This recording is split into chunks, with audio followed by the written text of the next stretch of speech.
FSN Radio. It's all about what's next. Go to financialsurvivalnetwork.com and sign up for your free weekly newsletter. You'll also get 3 free reports. The Financial Survival Network.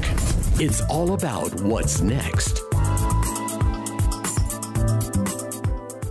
Welcome, and you are listening to the Financial Survival Network. I'm Clarey Lutz. It's 2/27/18. And as always, please participate. Write us. The email address is kl@ClareyLutz.com. So, hey, Captain Capitalism, a.k.a. Aaron Clarey, back with us now with some sage financial savior advice. Aaron, welcome back. It's been a while. Hey, Clarey, how you doing? All is well. So let's talk about you. What's going on here with you? Any new books in the hopper right now? No, I'm too busy retiring. Essentially, I've been picking up golf and vacationing or wintering down in Vegas, and then just keeping up with A-hole consulting and just writing blog posts and all that. So fortunately, unfortunately, everything's so busy that I don't have any new books. Got plenty of book ideas, but just not the time to write them. Hey, so what's with the A-hole consulting? How are we doing there? Oh, that's going gangbusters. That's accounts for about a third of my day now. Really? So I got to wake up and yeah, and that's good. It's good, and unfortunately, there's no creative element to it. You know, I enjoy kind of writing books here and there. It gives you a task, something new to exercise your mind on. But you got to go where the money is, and people are paying cash front and center, and so that's risk free. So you pursue that first.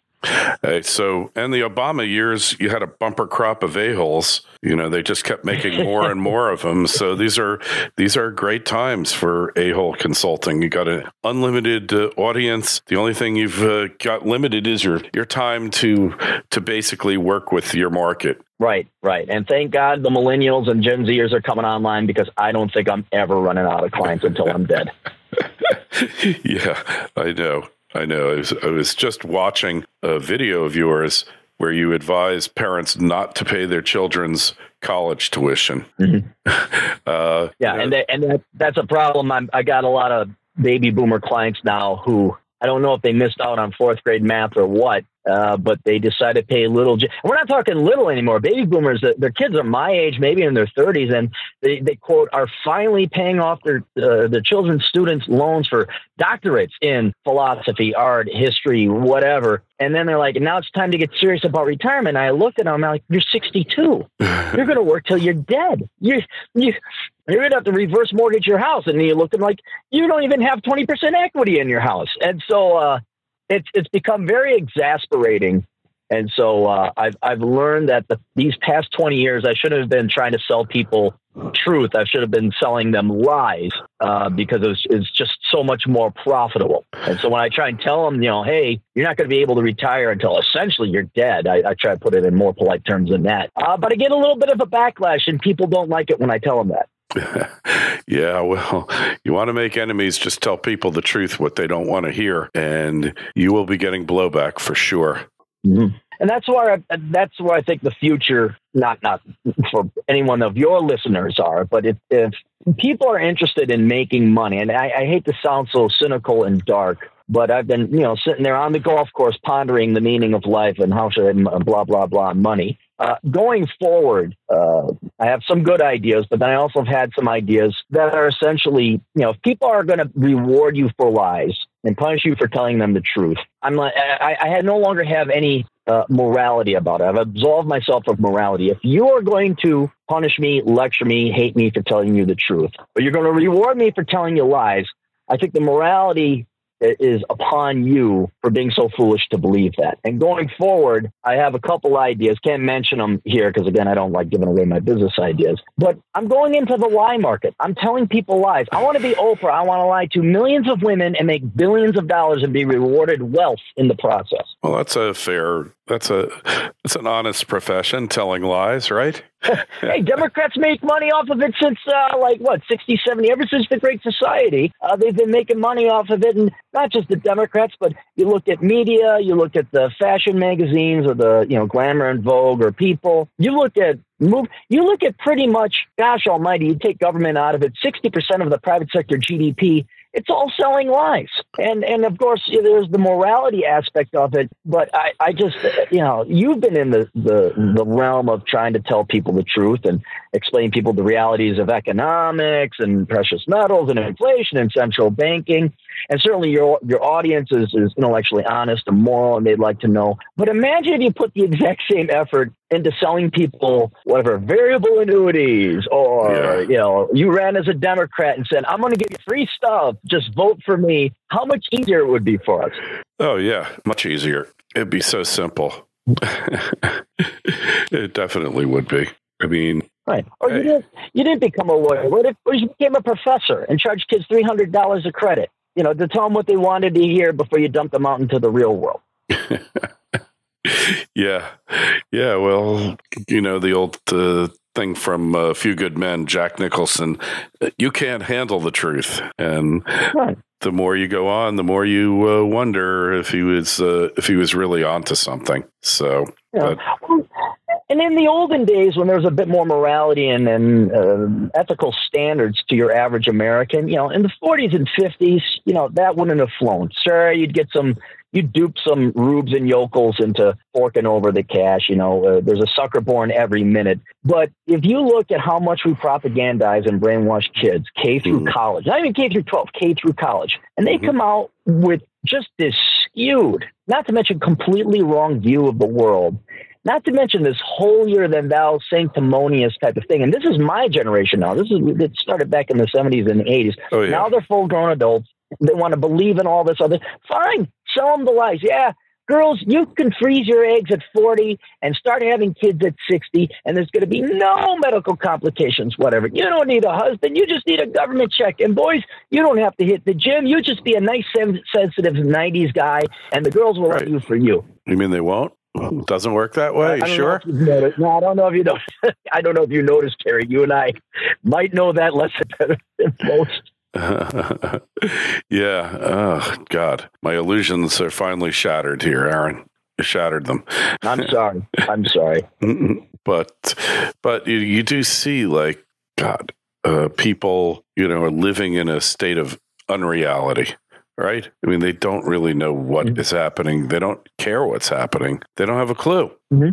No. So, and you can look at it. The most accurate economic measure of that, I would have to say, is debt. And we could talk about government debt to GDP, but particularly how individual Americans behave, household debt to GDP. Right. That is basically you're lying to yourself about what kind of life you want to lead versus what you're capable of delivering economically. And I'd have to pull the more recent figures, but I'm sure we're back up above 2006, 2007 levels of household debt to GDP, where people just want to live one lifestyle, but they only want to work for another. And all I'm saying is we are talking trillions of dollars, multiple trillions of dollars. Why not get in on that market? Yeah. Why not capitalize on it?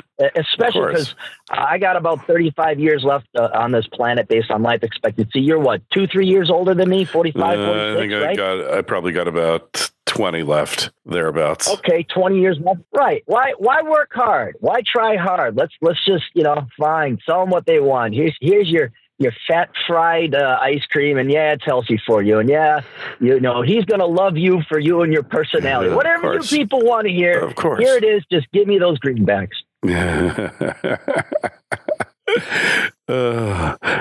You almost sound a little bit cynical, Aaron. Well, after a while, you do. It wasn't easy, because we did it what we were told. Oh, go to school, get good grades.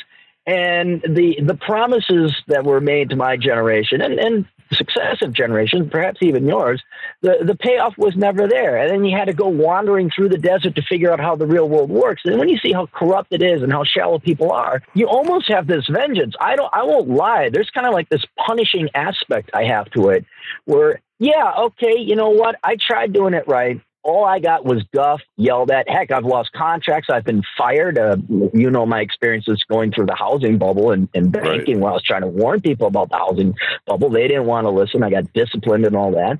It's like, all right, fine. You want it? I'm going to give it to you in spades. And so, it could be something as innocent. What was the snowflake of the avalanche? It made the light bulb go on. Mm-hmm. Was my girlfriend likes watching the Harlequin romance shows. Sure. What's it called? The Hallmark Channel.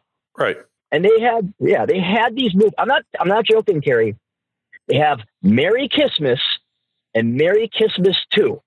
I know. Right? Of course. And Under the Mistletoe. I love them.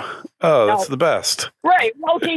They're somewhat charming and stupid, but okay, here's a book on economics that will save the entire U.S. economy. That makes bupkis compared to Under the Mistletoe 2.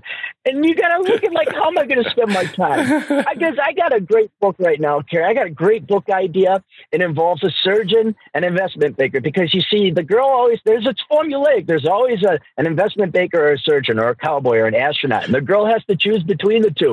And they're both charming and loving. And one's got a good heart, but she doesn't see. And it's like, okay, I can write another economic treatise. I could write another, opus magnum. I could write another great philosophical piece on economics that would advance society and get paid maybe $100,000. Or I just write rank Harlequin romance slop and get a couple million out of the Hallmark Channel. I think it sounds pretty good to me. Right. I like the concept. I think you're onto something. Well, I'm writing a book called Boss of the HOA, and it's about this guy who's in witness protection, and he moves down to Florida, and he moves into like an HOA community and proceeds to turn it into his own personal crime enterprise. And he stashed all of his money in Bitcoin. He made a deal with the government to give up all his money, but of course he had a few digital wallets that Uncle Sam didn't know about. Right. Yeah. So that beats economics any day. Then people, and that's not even amoral. That just sounds like a great script. Heck, that sounds like a good movie. Yeah.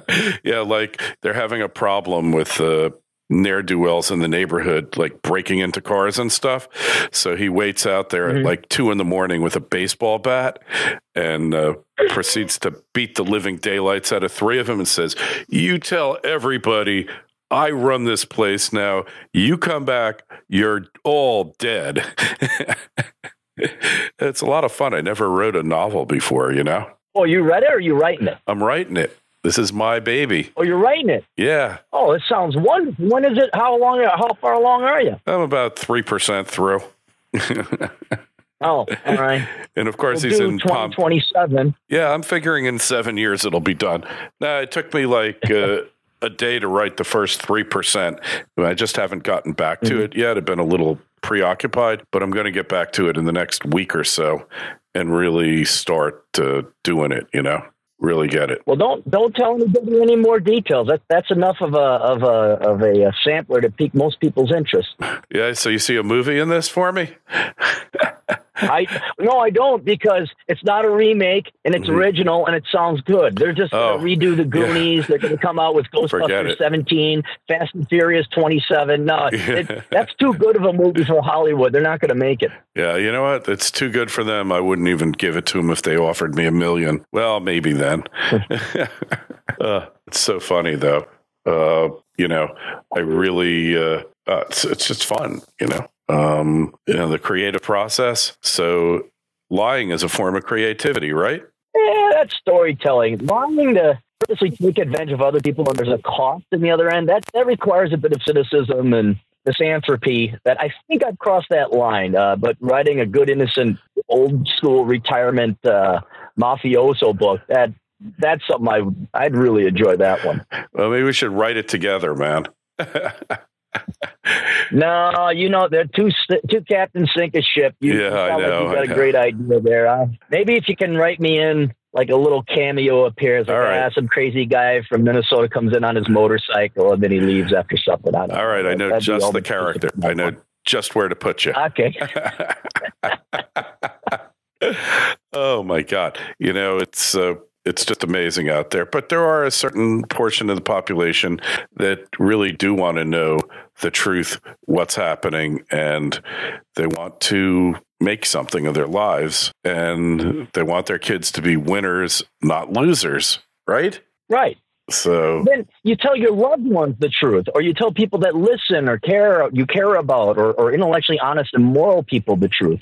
But when it comes to leftists and and it just rank sheep. And I understand there's a difference between people who just, the followers, but it's the arrogant average that gets me where, I got the right brand name jeans, or I got these grills, or I got this type of car. The people that borrow money because they can't afford a Range Rover, but they got to keep up those appearances. I mean, there's another perfect example of lying. Like, hey, you can drive this Range Rover. You don't own it, but you can drive it. That's the type of stuff I'm talking about.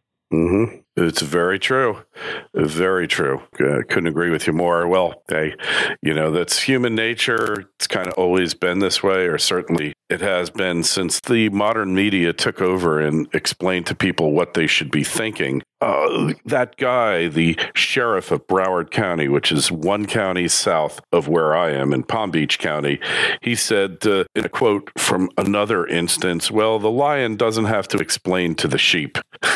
And that's the way the government looks at you and me, as sheeple, right? Oh, absolutely. Especially, again, not to keep picking on the Democrats. The Republicans got, they got their dupes that they dupe all the time, too.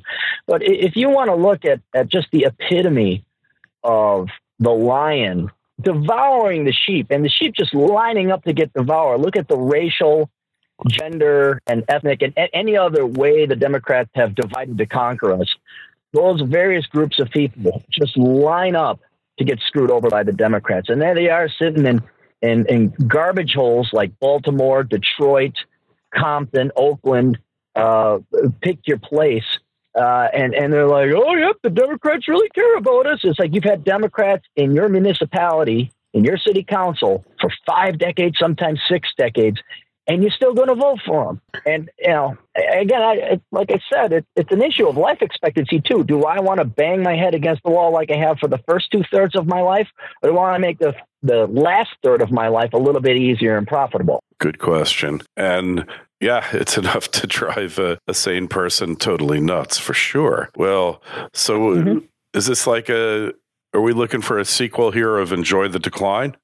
No, that's been written. That's been done. I'm not joking. I do have a great Harlequin romance novel written up. It's not going to be, you can't write. It's not salacious. It's not rated X. It's rated G, frankly.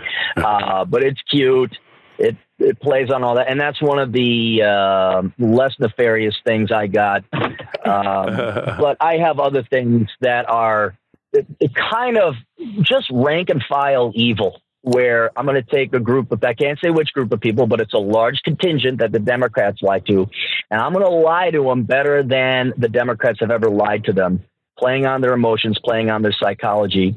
And I guarantee you, for a little amount of economic research I'm going to have to do, and the ease by which I can go ahead and put together this book, the amount of time investment that I would have into it versus the rate of return that's potential, I think it's going to be a very high ROA. All right. Well, that's what we're looking for. Anyways, find Aaron's work over at captaincapitalism.blogspot.com. And hey, where's your YouTube channel? You've been pretty active there, podcast, etc. Yeah, just as fair warning to your audience, because they're more polite than I am. There's a lot of cursing and swearing, but you can look up Aaron Clarey on YouTube. You'll find my channel, and that's usually where I do all my video consulting for my clients over at aholeconsulting.com. And it is not spelled a-hole consulting. It's spelled the way you think it is. But you can find me there, and then at my blog, Captain Capitalism. All right. Hey, got any questions, comments for Aaron, or you're interested in A-Hole Consulting, just send us an email, kl@kerrylutz.com, Twitter feed @kerrylutz, and the Facebook page is Financial Survival Network. Aaron, thanks for coming on. We'll catch up with you again soon. Thanks a lot, Kerry. FSN Radio. It's all about what's next. Go to financialsurvivalnetwork.com and sign up for your free weekly newsletter. You'll also get 3 free reports. The Financial Survival Network. It's all about what's next.